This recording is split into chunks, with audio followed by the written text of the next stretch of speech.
बांग्लादेश में अवामी लीग सरकार के खिलाफ हुए हिंसक विद्रोह के बाद पूर्व प्रधानमंत्री शेख हसीना और उनकी टीम को देश छोड़कर भागना पड़ा था।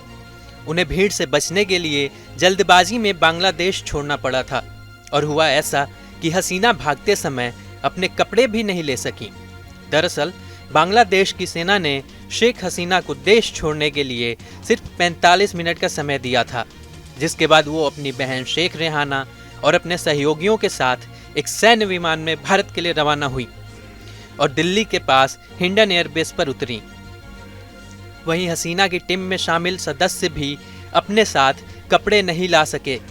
उनके भारत पहुंचने पर भारतीय प्रोटोकॉल अधिकारियों ने कपड़े और अन्य सामान खरीदने में मदद की। शेख हसीना और उनकी टीम एयरबेस के पास एक सुरक्षित घर में रह रही हैं। वहीं भारत ने उनको किसी अन्य देश में शरण मिलने तक भारत में रहने की अनुमति दे दी है। राष्ट्रीय सुरक्षा सलाहकार अजीत डोवाल शेख हसीना और उनकी टीम के सदस्यों से मिलने वाले पहले व्यक्ति थे। मिलने के दौरान दोनों पक्षों के बीच शेख हसीना की वर्तमान और भविष्य की योजनाओं पर चर्चा भी हुई थी।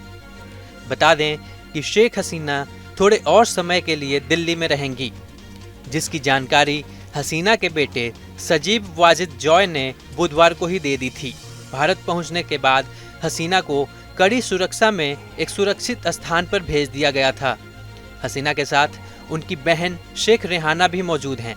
वहीं किसी तीसरे देश में शरण मांगने की हसीना की योजना के बारे में उनके बेटे ने कहा कि ये सभी अफवाहें हैं। उन्होंने अभी इस बारे में कोई निर्णय नहीं लिया है। वह कुछ और समय दिल्ली में ही रहेंगी। मेरी बहन उनके साथ हैं, लिहाजा वह अकेली नहीं हैं। हसीना की बेटी साइमा वाजिद विश्व स्वास्थ्य संगठन की दक्षिण पूर्व एशिया क्षेत्र की क्षेत्रीय निदेशक हैं, जिसका मुख्यालय नई दिल्ली में स्थित है।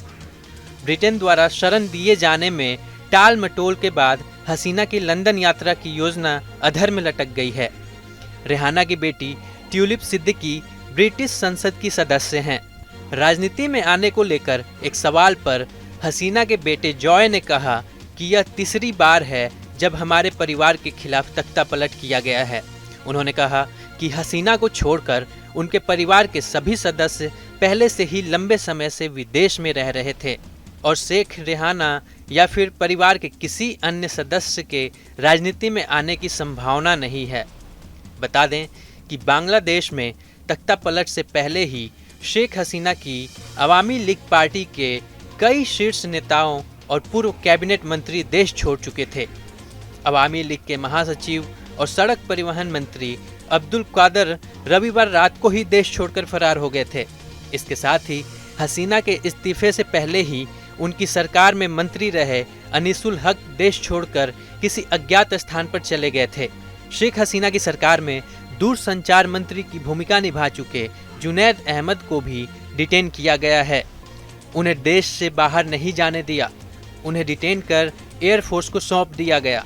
वहीं शेख हसीना के निवेश सलाहकार और सांसद सलमान एफ रहमान भी रविवार रात को देश छोड़कर फरार हो गए थे। ढाका साउथ सिटी कॉरपोरेशन के मेयर और हसीना के भतीजे शेख फजल नूर तपोश के बारे में भी कहा जा रहा है कि वह शनिवार सुबह ही सिंगापुर जाने वाली फ्लाइट से रवाना हो गए थे।